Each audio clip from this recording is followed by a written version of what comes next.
Qatar में 8 भारतीयों को मौत की सजा सुनाए जाने की खबर आने के बाद से पूरा देश हैरान हो चुका है। देखिए, जी न्यूज आज से कतर से भारतीयों की सुरक्षित वापसी की मुहिम शुरू कर रहा है और इस पूरे मामले में विदेश मंत्रालय का बयान आ चुका है। भारत सरकार का कहना है कि कतर से इस मामले पर बात करेंगे, जो कानूनी मदद होगी वो देंगे।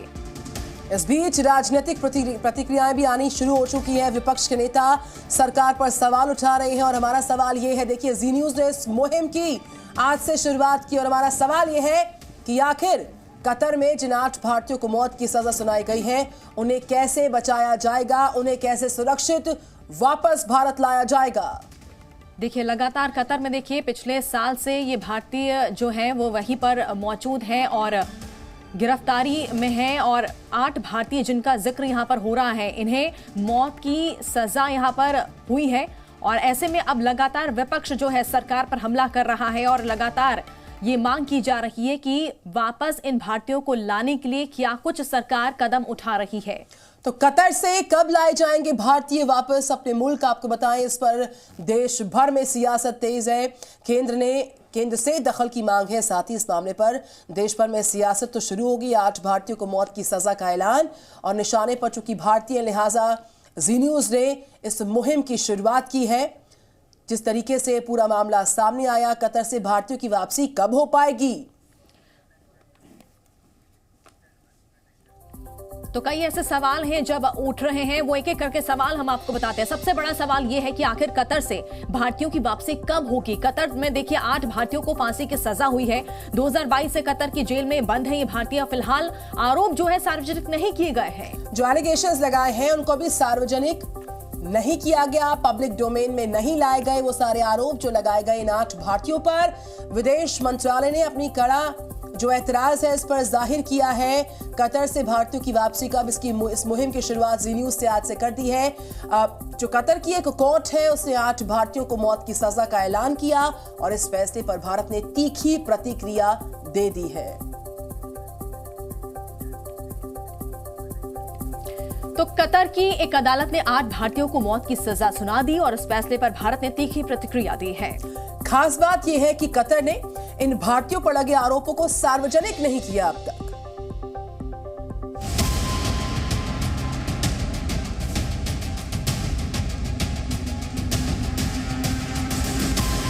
आठ भारतीय नागरिकों को कतर की अदालत द्वारा मौत की सजा सुनाई जाने पर भारत ने कड़ा ऐतराज जताया है। भारतीय विदेश मंत्रालय ने बयान जारी कर कहा कि हम मौत की सजा सुनाई जाने के फैसले से बेहद स्तब्ध हैं और फैसले की विस्तृत जानकारी की प्रतीक्षा कर रहे हैं। हम परिवार के सदस्यों और कानूनी दलों के संपर्क में हैं। हम सभी कानूनी विकल्पों पर विचार कर रहे हैं। इससे पहले भारत सरकार ने कतर की सरकार से अपील की थी कि वो भारत के इन नागरिकों पर दया दिखाए और उन्हें छोड़ दे।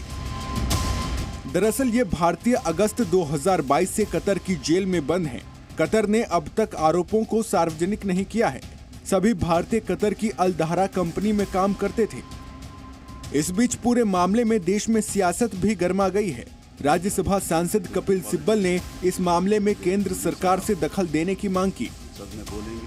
उन्होंने सोशल मीडिया प्लेटफॉर्म एक्स पर लिखा कि कतर की एक अदालत ने 8 भारतीयों को मौत की सजा सुना दी।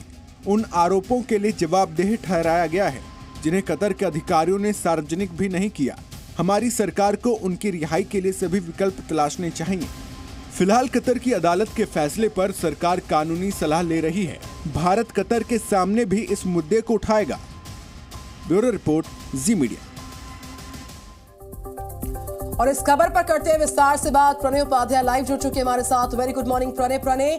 जितने भी आरोप इन 8 भारतीयों पर लगाए गए हैं कतर द्वारा, वो पब्लिक डोमेन में अभी आरोप नहीं आए हैं। विदेश मंत्रालय का बयान भी सामने आया। परिवार के साथ हम संपर्क में हैं और लीगल ऑप्शंस को भी तलाशा जा रहा है। कौन कौन सी लीगल ऑप्शंस अगर आप बता पाए बेहतर तरीके से। देखिए निधि, ये करीब 1 साल से ज्यादा का पुराना मामला है। अगस्त 2022 में इन 8 भारतीयों को गिरफ्तार किया गया था कतर के अंदर और उसके बाद से इन्हें सॉलिटरी कन्फाइनमेंट पे रखा गया था। मार्च 2023 में इनके खिलाफ प्रोसिक्यूशन की जो प्रोसेस है अदालत के अंदर वो शुरू हुई थी और करीब 4 हियरिंग के बाद उन्हें सजाए मौत सुनाई गई है।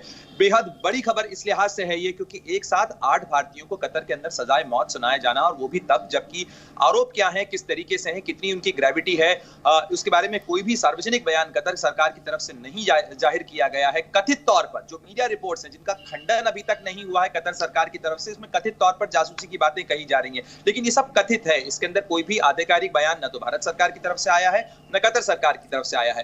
जाहिर तौर पर ये बड़ा झटका है क्योंकि विदेश मंत्रालय में खुद विदेश मंत्री डॉक्टर एस जयशंकर ने राज्यसभा के अंदर 7 दिसंबर 2022 को यह बयान दिया था कि इसको प्राथमिकता से लिया जा रहा है और हम पूरी कोशिश कर रहे हैं कि उन भारतीयों के साथ में फेयर ट्रायल हो, कोई अनफेयर ट्रीटमेंट नहीं हो। लेकिन उसके बाद जो सामने आया है वो बेहद झटका देने वाला है भारत के लिए। अब भारत के पास जो लीगल विकल्प है, इससे पहले परिवारजन जो है इन लोगों के, वो क्योंकि ये पूर्व सैनिक है, ये परिवारजन जो है वो कतर के अमीर के सामने जो मर्सी पिटिशन है वो फाइल कर चुके हैं, लेकिन उस पर कोई सुनवाई नहीं हुई है। ऐसे में जो कतर का जो लीगल सिस्टम है उसके अंदर कोर्ट ऑफ अपील जो हायर कोर्ट है उसमें जाने का विकल्प भारत के पास में है, और भारत चूंकि लीगल एक्सेस और या कहा जाए काउंसलर एक्सेस हासिल करता रहा है इन लोगों के लिए, काउंसलर एड या लीगल एड जो है मदद वो मुहैया करा रहा है। और इसके साथ साथ वहां पर जो डिप्लोमेटिक चैनल्स या राजनीतिक चैनल से चर्चा का जो विकल्प है वो भी हमेशा उपलब्ध रहता है ऐसे किसी मामले के अंदर, क्योंकि जाहिर तौर पर जिस तरीके का ये संवेदनशील मामला है, दोनों सरकारें बिल्कुल प्रणय, काफी संवेदनशील ये मामला है। और देखिए इस पूरे मामले को लेकर जिस तरह की सियासत यहाँ पर हो रही है, कहीं ना कहीं सरकार पर भी काफी प्रेशर होगा। देखिए स्वाभाविक रूप से चूंकि 8 भारतीयों का मामला है, बहुत सारी चीजें सार्वजनिक नहीं है, इस मामले में कोई स्थिति स्पष्ट नहीं है, कतर सरकार नहीं बोल रही, विपक्ष इस मामले के ऊपर सवाल पूछेगा, विपक्ष की तरफ से सवाल उठाए गए हैं। और इससे पहले विपक्ष ही नहीं, सरकार के अपने जो सहयोगी दल रहे हैं या सदन के अंदर कई लोगों की इस मामले को लेकर चिंता रही है। और राज्यसभा में बीजेडी के सांसद ने दिसंबर के अंदर ये मामला उठाया था, जिसके जवाब में विदेश मंत्री का बयान भी सामने आया था। तो अगर आप देखिए तो इसको लेकर काफी दिन से ये मसला चल रहा है। परिवार के जो लोग हैं वो भी विदेश मंत्रालय से, प्रधानमंत्री कार्यालय लगातार कई जगह अपील करते रहे हैं। इस मामले को प्राथमिकता से सरकार में भी लिया जा रहा है, ऐसा नहीं है। लगातार जो भारत का जो दूतावास है कतर के अंदर वो इस मामले को फॉलो कर रहा है। जो उस समय के जो पहले राजदूत थे दीपक मित्तल वो फॉलो करते रहे, अब विपुल कुमार जो है फॉलो कर रहे हैं लगातार इस पूरे मामले को। लेकिन जिस तरीके से कतर ने ये सजा सुनाई है वो अपने आप में बड़ा चौंकाने वाला मामला इसलिए है क्योंकि इसके अंदर कोई जो आरोप हैं वो सार्वजनिक नहीं किए गए हैं। ये जिसे ट्रांसपेरेंसी कहा जाता है, अगर आरोप या इतने बड़े हैं कि उनको सजाए मौत दी जा रही है तो कम से कम ये बताया जाए क्या ग्रेविटी है और क्या 8 व्यक्ति एक साथ एक बराबर के जिम्मेदार हो सकते हैं क्या, क्योंकि आमतौर पर ऐसा नहीं होता है। एक ग्रेडेड फैलेनी होती है, यानी ये जो दोष होते हैं, दोष की का जो मैग्नीट्यूड होता है वो अलग अलग लोगों में होता है। क्रिमिनल प्रोसीजर्स में नॉर्मली इस खबर पर जी न्यूज की नजर लगातार है। जी न्यूज ने एक अभियान की शुरुआत की है जिसपे पूरा हिंदुस्तान जल्द जुड़ने जा रहा है और कुछ सवालों से सरोकार इस खबर का है। हम आपको वो 6 सवाल दिखाएंगे। प्रणय उपाध्याय, हम लौटेंगे आपके पास लगातार अपडेट्स के लिए। फिलहाल जो बड़े सवाल हैं इस खबर के साथ जुड़े वो सवाल हम फ्लैश कर रहे हैं। पहला सवाल कतर से, ये भारतीय वापस कब लाए जाएंगे, ये पहला बड़ा सवाल आपके सामने। और इसके साथ ही देखिए सवाल ये भी उठता है कि इजराइल का बदला भारत से कैसे लेगा कतर, ये भी यहाँ पर सवाल उठ रहा है। तो क्योंकि देखिए कतर के खिलाफ हल्ला बोल कब, ये तीसरा सवाल यहाँ पर खड़ा हो रहा है। और चौथा सवाल आपके सामने जिसपे हम सवाल पूछ रहे हैं कि आतंकियों पर रहम और भारतीयों पर सितम आखिरकार क्यों। पांचवा सवाल आपके सामने अब होगा जिसपे हम पूछ रहे हैं, जी न्यूज पूछ रहा है, कतर का फैसला सिर्फ एक साजिश तो नहीं, क्योंकि जो भी आरोप लगाए हैं वो पब्लिक डोमेन में अभी तक आए नहीं है। और छठा सवाल, कतर के आतंकवाद प्रेम का हिसाब कब होगा।